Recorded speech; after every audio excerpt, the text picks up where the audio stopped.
Bonjour Camille. Mais bonjour à toi. Bienvenue sur cet épisode spécial du Bonheur c'est les autres. On se connaît pas bien, mais je t'ai connu à la faveur d'une conférence avec Ocha, la plateforme qui héberge mon podcast Le Bonheur c'est les autres. Alors je rappelle juste pour ceux qui connaissent pas bien encore Le Bonheur c'est les autres que c'est un podcast dans lequel chaque semaine j'invite une personnalité d'horizons variés à témoigner sur sa perception de la vie et du bonheur. Alors ce que je sais de toi c'est essentiellement LinkedIn qui me l'a donné.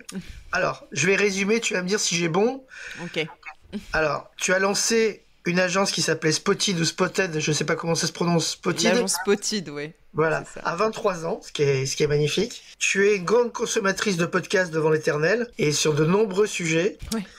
À côté du travail dont on va parler de ton travail, tu écris de la fiction. Tu nous diras peut-être de quoi il s'agit. Tu as ton propre podcast sur les crimes, tu en as parlé lors de cette session avec Ocha. Tu nous rappelles le nom d'ailleurs, c'est quoi le podcast sur le crime ? Crimes oubliés, ça s'appelle. Crimes oubliés. Tu publies un épisode tous les combien de temps ? C'est un podcast qui est hebdomadaire, il y a un épisode tous les vendredis matins à 7h. D'accord. Et tu es sur toutes les plateformes classiques, Spotify, partout, Apple même Podcast YouTube, et autres. ouais. Et YouTube, d'accord. Tu es une grande lectrice, ce qui me plaît beaucoup parce que je suis aussi un grand lecteur.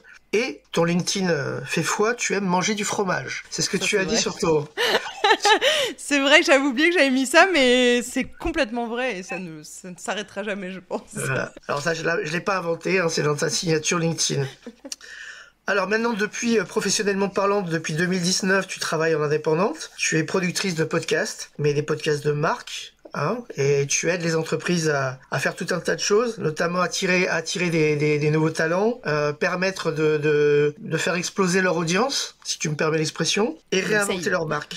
Ouais. Et pour finir, et après je te laisse parler, tu as une newsletter à laquelle je me suis abonné qui s'appelle Podcast Impact, qui s'adresse aux gens comme moi qui ont un podcast et qui veulent le développer, mais pas seulement, aux gens qui s'intéressent au phénomène des podcasts tout simplement. Et puis tu viens de lancer, alors tu vas nous en parler, une offre qui s'appelle Podcast Manager. Est-ce que tu peux nous la présenter ? Ben oui, déjà, t'as plutôt tout juste en vrai. Voilà. Bravo pour ça. Bah merci déjà pour cette présentation. Podcast Manager, en fait, c'est une offre. T'as parlé de Podcast Impact, la newsletter, mais en fait, Podcast Impact, c'est aussi une espèce d'écosystème d'offres. Si tu veux, à la base, je suis moi productrice vraiment. Je crée les podcasts du concept jusqu'à la diffusion pour des marques, mais plutôt des grandes marques. Avant, je travaillais que avec des grands groupes, notamment genre Ferrero, etc. Enfin, vraiment des gros groupes. Et en fait, je me suis décidée cette année, c'est vraiment assez récent, mais en 2024, là, à me lancer plutôt pour des indépendants, notamment parce que j'ai commencé à faire un peu des contenus avec Ocha, qui est aussi mon hébergeur de podcast, et je me suis rendu compte que il y avait vraiment en fait des gens qui étaient indépendants, mais qui étaient un peu démunis face à leur podcast, qui étaient un peu paumés en tout cas sur la vision qu'ils voulaient donner à leur émission, et souvent ça vient quand même soutenir leur business en parallèle, donc c'est quand même important pour eux. Je veux dire, ils y mettaient du temps et beaucoup d'énergie, et parfois un peu d'argent, parce que voilà, les plateformes et tout, ça coûte quand même assez cher. Donc je me suis lancée sur les indépendants, d'où Podcast Impact, qui est l'écosystème de consulting en fait, où je suis consultante pour les indépendants. Donc là, je vais pas produire pour eux, mais je les accompagne d'une manière ponctuelle ou d'une manière un peu plus dans le temps, sur 3 mois maximum. Et du coup, Podcast Manager, c'est, tu vois, la continuité de ça, où en fait, en tant que consultante, du coup, j'ai plein de profils différents avec lesquels je travaille, et où les gens derrière, en fait, ont quand même globalement un gros pain point, désolé pour le jargon, mais c'est un peu ça, où vraiment ça leur fait du mal, c'est tout ce qui est post-production, référencement et communication du podcast, pour pouvoir tout simplement... souvent, ils ont un très bon savoir-faire, ça, il n'y a aucun souci, mais par contre, le faire savoir, c'est un gros problème. Donc, du coup, ils en parlent peu ou mal, et je sais, pour être du coup podcasteuse de mon côté, que c'est vraiment difficile. Donc, Podcast Manager, en fait, c'est 3 formules, si tu veux, où ça dépend de l'implication que tu me donnes, parce que je pense que tu seras d'accord avec moi, déléguer une partie de son projet, c'est pas toujours facile. Je pense que voilà, c'est un truc qui est compliqué à faire, dans le sens où c'est un peu notre bébé, donc on n'a pas trop envie de donner les clés de la baraque comme ça. Donc je suis complètement consciente de ça, parce que moi-même, je pense que j'aurais des difficultés aussi à le faire. Et donc du coup, il y a 3 formules avec 3 niveaux d'implication de mon côté. Donc soit c'est vraiment que la post-production, et à la limite je te donne ton fichier audio à la fin et t'es prêt à publier. Ça c'est vraiment le niveau basique de l'offre. Ensuite t'as le premium, où là on est un peu plus dans le référencement. Je remets ma casquette de consultante pour donner des recommandations stratégiques. J'explique tes statistiques tous les mois, tu vois, pour essayer de comprendre en fait ce qui marche ou pas, pour que toi-même derrière tu puisses mettre en place des actions. Et le troisième, c'est vraiment plutôt pour soit pour les PME, soit pour des indépendants qui ont quand même une bande passante financière plus importante, parce que on est sur l'offre pro, et là vraiment c'est un bras droit. Je suis ton bras droit podcast, donc le but c'est vraiment d'avoir et la casquette de consultante stratégique et la casquette de la technique, la post-production, de monteuse, etc. quoi. Voilà, pour faire...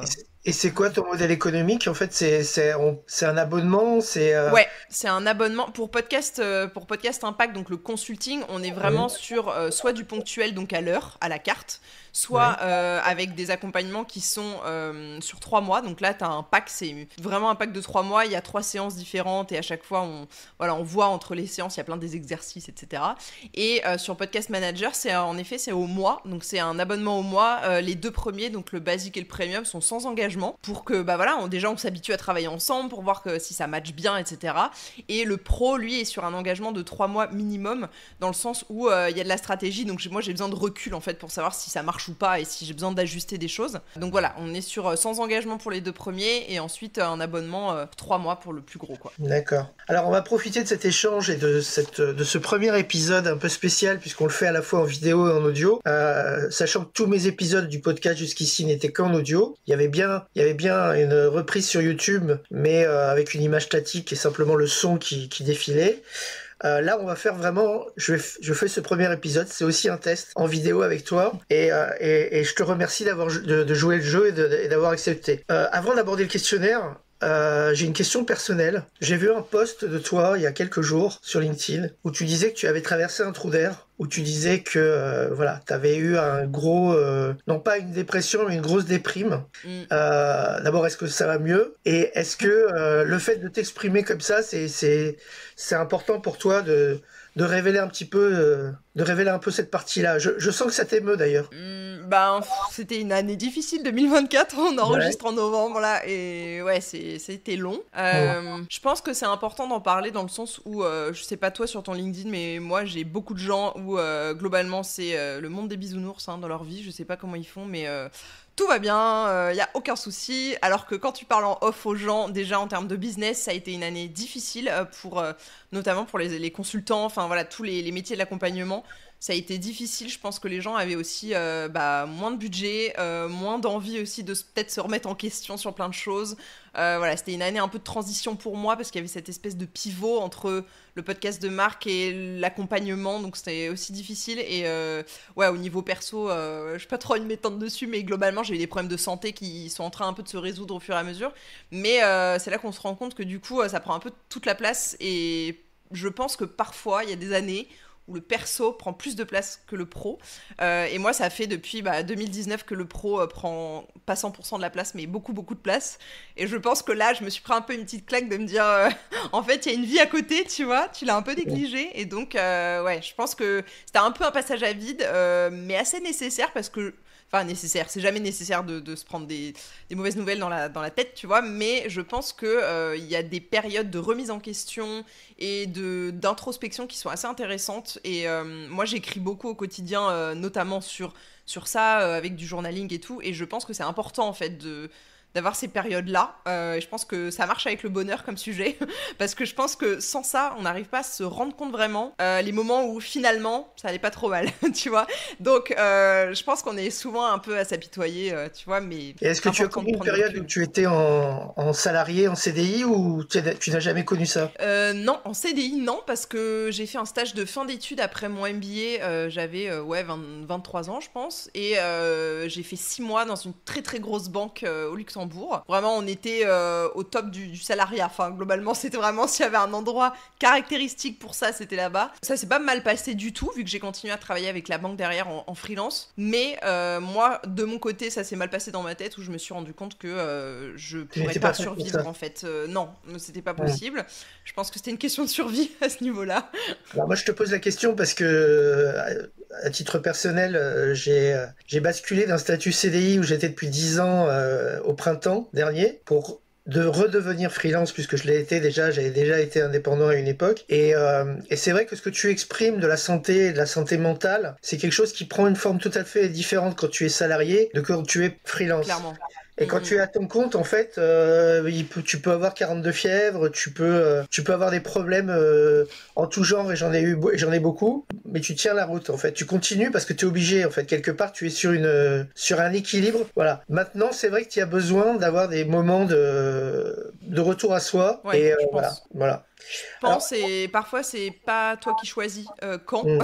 mais tu vois, moi je pense que cette année j'ai été obligée de le faire et de me dire, ok, là, mais tu vois, j'ai continué en fait. Je me rends compte là, au bout de peut-être aller 6-8 mois où ça commence à aller mieux et tout, je me rends compte qu'en fait j'ai continué à bosser, comme tu dis, vraiment droit. Et puis en plus, je suis une nana, comment t'expliquer? C'est pas que je m'écoute pas trop, mais j'y vais quoi. Donc en fait, j'avais plein de projets, j'avais envie de faire des choses et tout. Et donc j'ai continué et je pense que quelque part ça m'a un peu aidé, mais du coup, au bout de plusieurs mois, c'est un peu comme si tu vois, tu lèves la tête de l'eau et tu dis ah ouais, mais en fait ça va pas du tout mieux. C'est juste que j'ai juste travaillé en fait. Voilà, donc je pense que le perso prend un peu le pas parfois et c'est pas trop toi qui choisis quand quoi. Alors on va attaquer le questionnaire que je pose à tous mes invités du bonheur c'est les autres. La première question, qui est la question classique par laquelle je commence toujours, c'est quelle définition tu donnes au bonheur spontanément? C'est quoi pour toi le Ouais. bonheur? Je pense que c'est pas un état. Je pense que tout le monde cherche le bonheur quelque part, mais je suis pas sûre que ce soit un état qui existe à proprement parler. J'ai vachement réfléchi en vrai, parce que du coup j'écoute un peu le podcast quand même, donc je savais à quoi m'en tenir. Je pense que pour moi, aujourd'hui, c'est vraiment une espèce de somme de plein de moments un peu fugaces. Je trouve que souvent, on s'en rend compte, surtout après coup. Un peu en regardant dans le rétro, tu vois, en se disant « Ah ouais, ça c'était vraiment un moment de bonheur ». Après, il y a des moments de bonheur qui sont évidents. Je sais pas, hier, je reparlais avec quelqu'un de ma demande en mariage et je me suis dit « Ah bah ça, c'était un vrai moment de bonheur pur ». Il y avait rien d'autre que de la joie, et enfin voilà. Mais je pense qu'il y a aussi beaucoup de moments teintés de plein d'autres sentiments qui font que le bonheur à l'état pur, je suis pas sûre que ça existe vraiment. Par contre, je pense qu'aujourd'hui, je le vois plus... je sais pas comment te dire, tu vois, j'ai l'impression qu'on le voit d'habitude en regardant dans le rétro, et maintenant, j'ai fait, je pense, un travail aussi sur moi-même ces dernières années de me rendre compte presque sur le coup qu'en fait c'est un moment de bonheur et de se dire ok, là je profite un peu parce que c'est une période peut-être qui est plus, je sais pas, plus sereine, plus prospère, puis voilà, je pense qu'il y a une forme de sérénité pour moi dans le bonheur, mais que je retrouve pas souvent malheureusement, parce que je suis de nature extrêmement angoissée dans la vie et anxieuse, donc je suis pas sûre que ce soit un état que je connaisse très très souvent, une espèce de plénitude, mais j'ai l'impression que les gens se font tout un monde du bonheur alors que je crois que c'est une somme de plein de petites choses cool, tu vois. Alors, si je te demande maintenant puisque tu as écouté le podcast, j'aurais préféré que ce soit spontané, mais c'est pas grave. Quel souvenir heureux de ton enfance remonte spontanément à la surface? Est-ce que tu as un souvenir qui te vient là, à l'instant? De mon enfance particulièrement. Oh, c'est difficile ça. Tu es encore très jeune, hein. C'était il y a pas si longtemps que ça. Ouais, mais j'ai pas énormément de souvenirs de mon enfance pour te le dire vraiment comme ça. Je sais pas. Des moments vraiment de bonheur, si j'ai des moments de fou rire avec ma sœur notamment, des moments qui sont très précis à Noël où mes parents nous avaient fait croire qu'il y avait le Père Noël quelque part et en fait pas du tout, et nous on le savait très bien parce qu'on n'y croyait plus depuis des années vu qu'on avait genre 12 ans, 15 ans, enfin, et voilà, ça c'était des gros moments, des gros fous rires en famille. Oui, je pense qu'il y a eu beaucoup de moments heureux en famille, ça c'est sûr. Et je pense que c'est ça. En vrai, j'ai pas de moments très précis qui me reviennent, mais tu vois, plutôt un état justement de... c'était très chouette jusqu'à à peu près mes 10 ans, 10-11 ans à peu près. T'as vécu en province, à Paris, t'as vécu où On était en région parisienne, mais plutôt en province parce que j'étais vraiment dans la campagne profonde à l'ouest de Paris et mes parents faisaient les allers-retours à Paris pour aller bosser. Mais moi, pour le coup, j'ai grandi vraiment dans un patelin paumé avec très peu d'habitants et où j'ai connu les après-midi géniales d'aller faire du roller avec des copains, de jamais dire où j'étais et au final d'être dans les champs toute la journée. Des beaux souvenirs, ça aussi, tu vois. C'est peut-être pour ça qu'aujourd'hui tu vis en province? Tu vis... Ouais. T'es du côté de Bordeaux, Je c'est suis ça? dans le Gard. Non, je Ah suis non, dans le Gard. Dans le Gard. Pardon. Je suis Ouais. entre le Gard, la Lozère et l'Ardèche. Je suis vraiment dans un patelin minuscule. Et en effet, je Ouais. me suis extraite de la vie parisienne, puis lilloise, puis luxembourgeoise, et je suis partie avec mon mari au fin fond du Gard, quoi. Et tu prouves qu'on peut être au top d'internet, de l'informatique, du podcasting, etc. en étant au fin fond de la France profonde. Même si je sens qu'il y a des petits lags de temps en temps avec notre vidéo là, mais bon, la connexion elle est quand même bonne. Ta connexion est bonne. Non, très bonne, mais bon. Tu sais, à Paris, il se passe aussi des choses, et quand t'es en province, tu n'y es pas. Donc c'est important de le dire aussi. Il y a un espèce de microcosme dans lequel je suis pas. C'est sûr.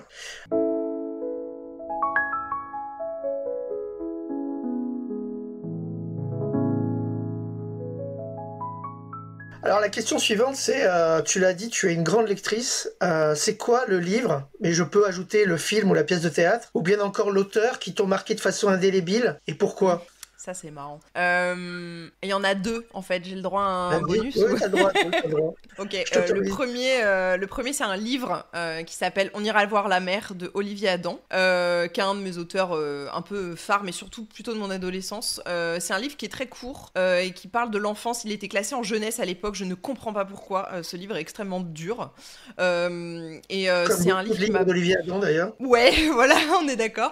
Mais vraiment, j'ai pas compris pourquoi il était en jeunesse. C'est un livre qui m'a beaucoup marqué à une époque de ma vie d'adolescente plutôt, où j'étais particulièrement dans une mauvaise posture dans la vie. Et franchement, c'est un livre que j'ai notamment envoyé à l'homme qui partage ma vie aujourd'hui pour lui dire lis ce livre et tu me comprendras, je pense, un peu mieux. Donc c'est un livre qu'on a toujours dans notre bibliothèque et qui a beaucoup voyagé, il est explosé, mais je l'emmène très souvent avec moi. Et le vrai auteur qui a tout changé pour moi, c'est que tu parles de grande lectrice, mais faut savoir que j'ai pas lu un seul livre, je pense, entier jusqu'à mes 18 ans, alors que j'ai appris à lire très très tôt, vers 5 ans à peu près. Et après avoir sauté les classes qui font que t'apprends à lire, et moi j'étais là, je m'en fous, je sais déjà lire, donc j'ai sauté la classe. Et après j'ai plus lu, parce que j'ai décidé que ça me saoulait. C'est un peu triste, mais du coup, à mes 18 ans, j'ai fait une école de cuisine et j'ai eu mon diplôme et tout, mais c'était une année qui était extrêmement difficile où je me suis fait harceler, etc. Enfin, c'était horrible. Et du coup, pour un peu me donner une contenance, je pense, dans les couloirs et tout, et puis pour m'évader de tout ça, j'ai commencé à lire et j'ai pris un livre qu'on m'avait au pif un peu dans ma bibliothèque, qu'on m'avait offert en 3e. Donc il y a carrément longtemps, et c'était L'ombre du vent de Carlos Ruiz Zafón. Et ce livre m'a époustouflée en fait, et j'ai lu absolument toute l'œuvre de cet auteur. Je reviens d'un voyage pour aller voir notamment sa tombe et tout. Enfin vraiment, c'est un auteur qui a changé ma vie. Et à partir de là, j'ai commencé à dévorer les bouquins. Donc aujourd'hui, je pense que je dois être à peut-être 4-5 bouquins par mois dans les bons mois, quoi. Donc ça commence à faire en plus du boulot, tu vois. Mais ouais, je pense que c'est vraiment les 2 auteurs, surtout Zafón, ça a changé ma vie, quoi. Et ma vision de la littérature, parce que je pense que j'ai découvert qu'en fait on pouvait juste aimer ça et que c'était pas chiant de lire, tu vois. C'est surtout ça.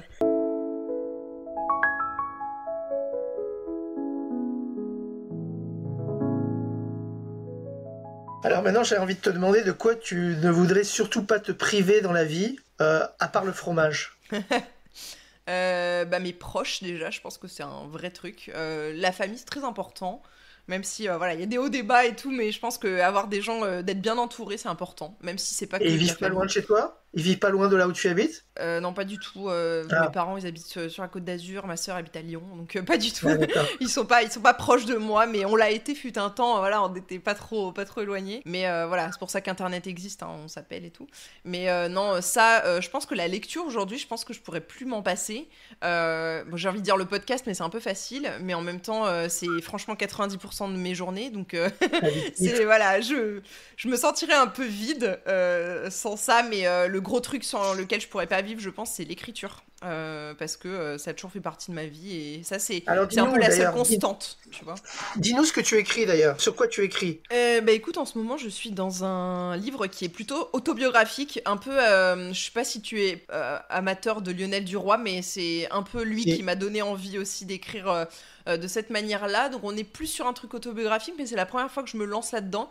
À la base, j'ai écrit plein de choses différentes, très adepte des nouvelles. Donc, j'écris pas mal de recueils de nouvelles, notamment un que j'ai sorti l'année dernière sur l'adolescence, que j'ai adoré écrire. Et la dernière fois aussi, ça s'appelle Un jour tu leur diras. Et c'est chez qui? C'est chez quel éditeur? C'est chez personne, c'est chez moi. Faut savoir que j'écris pas du tout pour être publié, c'est pas du tout mon truc. Mais même sur Amazon ou sur une plateforme gratuite, tu n'es pas. Il était sur mon site avant et j'ai supprimé ce site, donc non, aujourd'hui il est plus nulle part. Si tu veux le lire, je te l'enverrai avec plaisir.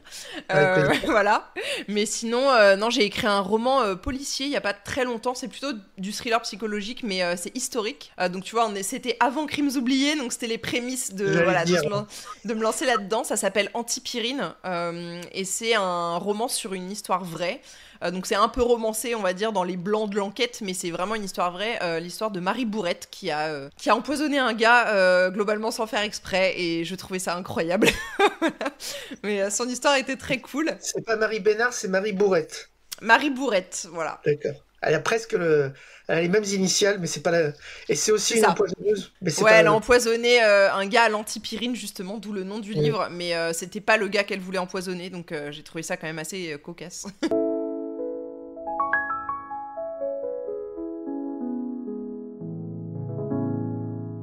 Alors la question suivante est une question récente dans mon questionnaire. C'est le rapport que tu entretiens avec la spiritualité et la mort. C'est une question compliquée, ouais.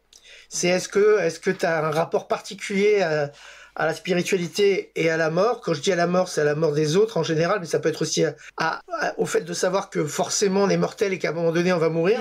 Est-ce que c'est quelque chose qui est important dans ta vie ou pas du tout? Tu essaies de considérer que voilà, ça arrivera tôt ou tard et que les gens que tu as perdus, bah, ils sont toujours en toi, mais que c'est pas la chose la principale dans ta vie, quoi. Non, en vrai, c'est un sujet super intéressant. Je pense très vague et je suis pas sûre que tout le monde arrive à répondre à cette question. Non, il y a des gens qui arrivent. La spiritualité, ça a une grande part dans ma vie, même si je suis pas du tout religieuse pour le coup, donc c'est une spiritualité qui est païenne, disons. Je crois à pas mal de choses, notamment des trucs type réincarnation. Je pense qu'il y a beaucoup aujourd'hui de preuves qui font que voilà, il y a quand même des choses qui se passent et je pense qu'il y a beaucoup de choses qu'on ne sait pas expliquer, ça c'est sûr, et que j'essaye pas d'expliquer d'ailleurs. Je pense que c'est important de garder peut-être une part de choses qu'on ne sait pas. Mon rapport à la mort, il est un peu spécial. Je pense que j'ai entretenu mais j'entretiens toujours, je crois, vu mon métier aussi, mais une espèce de fascination avec la mort, mais du coup d'un côté criminel de la chose. Je suis très intéressée par la psychologie qui mène les gens à commettre des choses qui sont un peu qui arrivent comme ça parfois dans une vie où on se rend pas trop compte pourquoi ça d'un côté ça a switché voilà d'un coup et on sait pas trop pourquoi. Je pense que mon rapport à la mort aujourd'hui, il est plus apaisé qu'avant, mais je suis peut-être plus anxieuse sur la mort des proches des autres. Sur la mienne, pas trop. Je suis plus anxieuse de mal vieillir, entre guillemets, et peut-être, tu vois, des choses genre type Alzheimer, ça me fait plus peur que de mourir demain. Par contre, je pense que, tu vois, j'ai perdu ma grand-mère il y a pas très longtemps, l'année dernière, et je pense que ça a été un deuil qui était vachement plus dur à encaisser que ce que je pensais, en me disant, tu vois, je m'étais dit, comme tu dis, bah voilà, c'est dans l'ordre des choses, c'est la vie, enfin voilà, ça fait partie, je savais que ça arriverait, etc. Mais je pense qu'en fait, il y a des gens, on n'est jamais préparé à ce qu'ils nous quittent. Donc je pense qu'il y a pas mal de choses là-dessus où faut prendre du recul. J'essaye de travailler sur moi, je te dis, de beaucoup écrire dessus et tout. Quand tu lis ce que j'écris, les gens me disent, mais t'es tellement glauque comme nana, mais en fait, j'ai un rapport à la mort qui est peut-être plus décomplexé que certaines personnes. Donc en fait, j'écris beaucoup dessus, j'en parle beaucoup, mais je pense que quelque part, ça montre quand même qu'il y a un intérêt et un intérêt peut-être... C'est un exutoire. C'est un exutoire. Ouais, je pense aussi. Et j'essaye pas de l'expliquer, tu vois, parce que je pense qu'il y a plein de morts qui peuvent pas être expliquées et tout. Mais en effet, le côté mort ou le côté suicide aussi m'intéresse beaucoup, parce que je pense que c'est un acte incroyable. Enfin, il y a beaucoup de courage, il y a beaucoup aussi plein de trucs que on ne sera pas tous d'accord sur le sujet, mais je pense qu'il y a plein de choses autour de ça qui sont, je te dis, pas trop explicables. J'aime bien écrire dessus, donc c'est un sujet de prédilection pour l'écriture, et en plus pour Crimes oubliés maintenant, parce que c'est un peu partie de ma vie, tu vois. Alors, permets-moi de te conseiller un auteur et deux de ses livres, les deux derniers livres qu'il a fait paraître. Grégoire Bouillet, que que j'ai enregistré la semaine dernière, enfin il y a quelques jours pour le podcast, et qui a fait paraître Ok. il y a presque 2 ans maintenant un livre qui s'appelait Le cœur ne cède pas, qui est un gros livre mais qui est ressorti en poche. Et il a publié cette année le syndrome de l'orangerie. Ah Euh, oui, voilà. j'en ai Et donc entendu le parler. syndrome de l'orangerie et le cœur ne cède pas. Par rapport aux thématiques qu'on vient d'aborder, je te conseille vraiment de les lire, c'est extraordinaire. Tu, Ah bah écoute, je et en note. plus, et en plus, c'est un enquêteur, c'est un détective. Enfin, en tout cas, il se fait passer pour un détective, tu verras. Et Hmm. le cœur ne cède pas, c'est vraiment, pour moi, c'est un chef-d'œuvre. C'est vraiment un chef-d'œuvre. Ah bah écoute, je Je- note. Merci beaucoup. voilà, je referme la parenthèse et je vais te demander maintenant, puisque tu aimes la langue française, que tu écris avec, c'est un de tes outils de travail, mais c'est aussi un de tes outils de passion. C'est quoi le mot de la langue française que tu préfères? Ou bien le mot auquel tu penses là, à la minute même, on se parle là. Le premier qui m'est venu, c'est Hurluberlu, mais ça n'a aucun sens. Hurluberlu, j'adore. Euh, Il y en Pourquoi? a plein que j'adore. Je sais pas, c'est le premier mot qui m'est passé par la tête en me disant, oh, j'aime bien ce mot. La sonorité du mot, le... Ouais, j'aime bien Hurluberlu et je trouve qu'il y a des mots. En fait, j'aime beaucoup les mots qui. Je sais pas comment dire, quand tu les dis et que tu les entends, ils veulent dire ce qu'ils sont. C'est vraiment.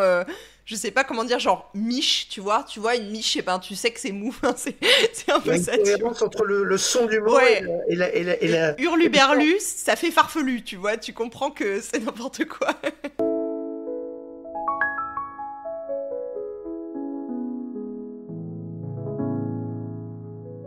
Est-ce que, donc nouvelle question, est-ce que tu doutes souvent dans l'existence? Et est-ce que quand tu doutes, tu as plutôt tendance à douter de toi ou à douter des autres? Oh, oula.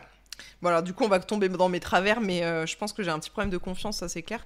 Je doute dans les autres tout le temps, ça c'est sûr. Je pense que c'est constant et je suis pas sûre que ça se calme un jour. Je pense que j'ai été énormément trahie dans ma vie, ça doit pas aider, mais je pense qu'on peut dire que je suis une gentille. J'ai participé au podcast de Léa Dijoux qui s'appelle Trop bonne, trop cool, qui parle de la gentillesse. Très bon podcast d'ailleurs, mais je suis profondément gentille, je pense. Je vois pas le mal dans les gens. Et bizarrement, je doute énormément d'eux en même temps, donc c'est très paradoxal. Mais du coup, je me fais beaucoup avoir. Enfin, en tout cas, je me suis fait beaucoup avoir. Et du coup, je pense que je doute tout le temps des gens. Ça, je doute qu'ils puissent m'apporter ce dont j'ai besoin. Je doute qu'ils restent à mes côtés quand c'est des gens qui sont proches de moi. Je doute qu'ils m'abandonnent pas un jour. Je doute de la parole des gens souvent. C'est-à-dire que je suis assez méfiante dans le sens où bah, c'est peut-être aussi mon boulot, mais je recoupe les sources, je veux être sûre des infos, je vais pas à l'école porter un truc qui est pas vérifié, tu vois, des trucs comme ça. Est-ce que je doute de moi? Je pense que, pareil, c'est hyper paradoxal, mais tu vois, je me lance dans des projets en me disant, bah allez, je tente et on verra bien. Et ça, je pense que c'est une grosse force, tu vois, par rapport à des gens qui peut-être vont tellement douter de est-ce que je le fais, est-ce que ça marche, est-ce que les gens vont m'écouter, vont me regarder, vont je sais pas quoi, qu'est-ce que les gens vont en penser, à la limite, bah, c'est pas je m'en fous, mais c'est pas le premier truc qui me vient, et du coup ça fait que j'ai pas cette barrière, tu vois, je me lance dans des trucs. Par contre, et ça c'est incroyable, j'en parlais l'autre fois dans un autre podcast, où je disais, bah voilà, par exemple, ça fait 14 saisons sur Crimes oubliés, je m'étais donné des objectifs qui ont été mais quadruplés dans l'année, enfin c'est incroyable. Je m'étais donné genre, je sais pas, 100 000 écoutes la première année, l'année est pas finie et je vais être quasiment à 400 000 écoutes. Donc tu vois, j'ai explosé des objectifs que je m'étais mis et pourtant, j'ai beau faire 14 saisons, donc 14 saisons le même process, tu vois, même si l'affaire est différente. Bah, à la 15e, je suis toujours en train de me dire, ah non, mais je sais pas faire ça, enfin, je suis pas capable en fait. Et donc, du coup, je doute de moi dans ce sens-là, ça va pas Syndrome de m'arrêter. l'imposteur. T'as le Ouais, un syndrome. peu. Alors, c'est un peu plus complexe que ça, franchement, le Ouais, syndrome de l'imposteur, mais je doute d'être capable des choses ouais, alors que bah, je suis pas plus débile qu'une autre, je suis pas ouais. moins forte qu'une autre, j'arrive déjà à faire plein de choses qui sont peut-être plus que la majorité des gens à qui je parle, tu vois. Mais malgré ça, quand je recommence quelque chose, je vais me dire, ah bah non, mais là, je sais pas, je sais pas faire, tu Et vois. tu mets ça sur quoi, ce doute, ces blocages? Est-ce que, par exemple, quand tu as dit tout à l'heure, tu l'as dit au milieu d'une phrase que tu avais été harcelé quand tu étais plus jeune, est-ce que ça, c'est quelque chose qui a eu un Non. impact majeur sur ta psychologie ou pas du tout? Non, je pense que ça. En fait, je pense que ça n'a pas eu un impact sur le fait que je doute, mais je pense que, notamment ça, entre autres, mais a eu un impact sur mon estime de moi. Et je pense qu'il y a énormément de choses qui viennent de mon estime de moi. Et tu vois, du fait de peut-être mériter des choses sympas qui m'arrivent ou des trucs comme ça. Et je pense que c'est plutôt ça. C'est-à-dire que c'est parce que il y a peut-être une estime de moi qui est un peu bancale, quoi, que je me sens pas capable de faire des choses que pourtant. enfin, soit je sais faire, soit si je l'ai jamais fait, ben je vois pas pourquoi moi j'y arriverais pas, tu vois. Donc il y a un peu le rationnel et la Camille un peu croyance limitante, tu vois, qui se dit toujours je sais pas faire, et puis il y a l'autre derrière qui fait bah si, tu vois, t'as réussi. Enfin, mais en fait, il y en a une qui est jamais assez forte pour prendre le pas. Mais tu vois, ça me bloque pas non plus de faire des nouvelles choses, donc c'est très paradoxal. Il y a vraiment mais je pense que c'est un peu, tu vois, quand on gratte sous la surface, comme tu fais là, bah je sais pas, sur LinkedIn ou sur plein de réseaux, il y a des gens qui ont l'air hyper sécures dans leur façon de se voir, de se percevoir et tout. Et je pense que c'est pas toujours le cas. Donc voilà, je pense qu'on peut faire plein de choses en ayant une estime de soi peut-être pas dingue et en ayant des doutes évidemment, parce que tout le monde doute, tu vois.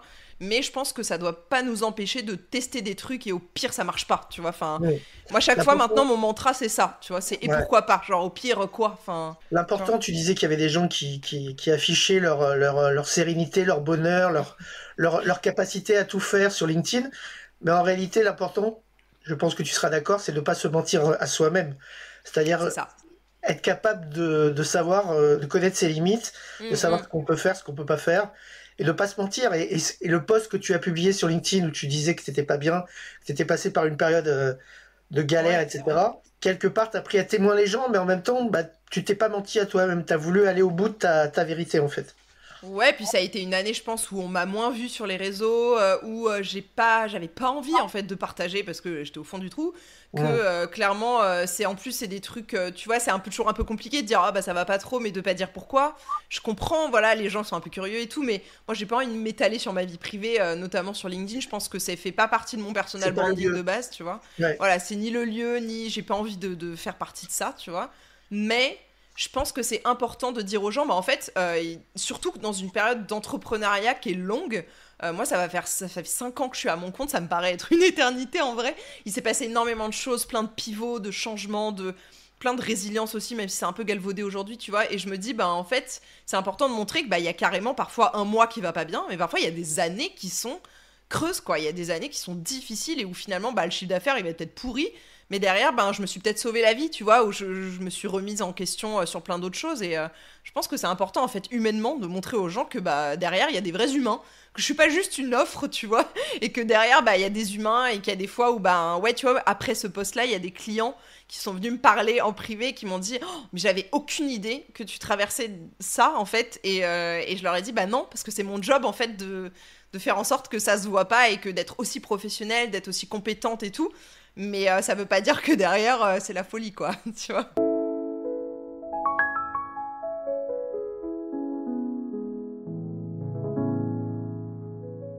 Alors, j'ai envie de te demander, Camille, pour quel défaut de tes contemporains tu as le plus d'indulgence? Oh lolo. Si tu en as. Euh, je suis pas très indulgente. Je pense que t'auras compris, je suis très exigeante avec moi-même, mais du coup, je suis très exigeante avec les gens aussi, je le sais, que ce soit mes proches ou les gens en général. Avec lequel défaut j'ai le plus d'indulgence, franchement, je pense que ce serait peut-être le manque de remise en question, parce que je pense que parfois, je sais que c'est difficile en fait, donc parfois je vais peut-être essayer d'amener les gens à ça, notamment dans le consulting, tu vois, où il faut que j'amène les gens à remettre en question peut-être je sais pas, des décisions qu'ils ont prises pour leur émission, pour leur business et tout, et de leur dire, mais en fait, est-ce que t'es sûr que c'est vraiment ce qu'il fallait faire, tu vois. Et je pense qu'il faut juste avoir un peu de tact et réussir à les amener par une autre porte d'entrée, mais je pense que c'est le seul défaut que j'accepte aujourd'hui, parce qu'il y a plein d'autres choses que je peux plus en fait voir, genre le manque de ponctualité, de respect des gens, ou des choses comme ça c'est trop dur quoi.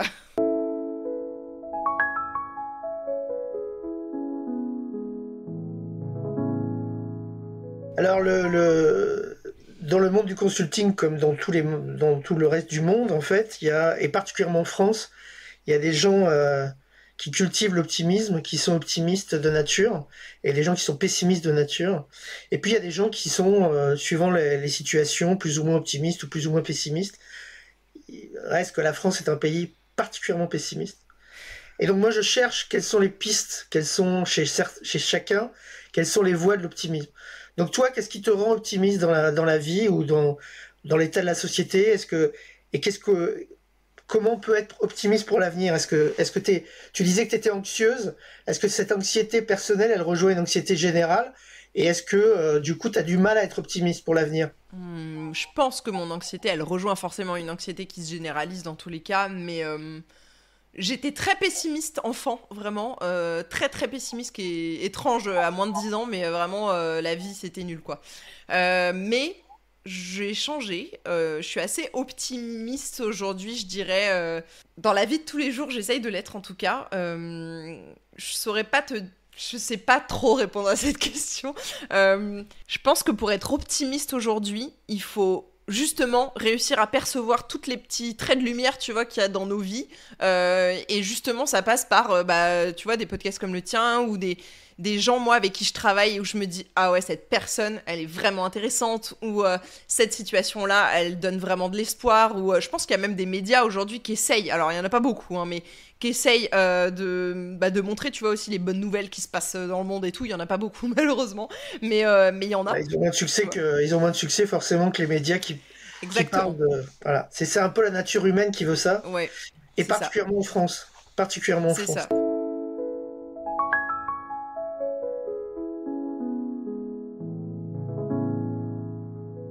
Alors maintenant, pour conclure, qu'est-ce qu'on peut te souhaiter pour les prochains mois? Et j'ai envie de dire, si les gens veulent te contacter pour faire appel à tes services ou pour simplement accéder à ton podcast, accéder à ta newsletter, etc., tu leur conseilles quoi? Eh ben, déjà, qu'est-ce qu'on peut me souhaiter? Bah, en vrai, j'allais dire du bonheur, mais un peu de sérénité, de prospérité, peut-être des années, voilà, un peu plus cool que celles qui ont été vraiment, je pense, des grosses années de construction aussi, humainement parlant, et côté perso, mais aussi côté pro.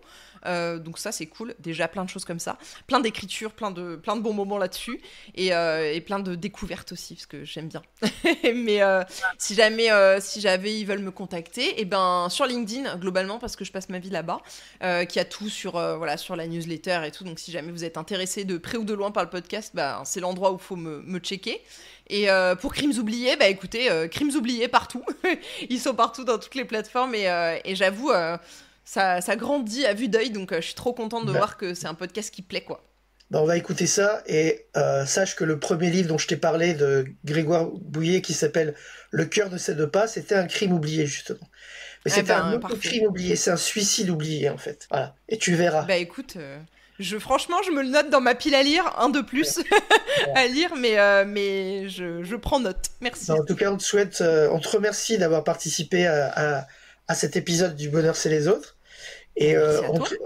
et on te souhaite beaucoup de bonheur pour aujourd'hui, pour demain et pour après-demain. À Bah bientôt merci Camille. beaucoup. À bientôt.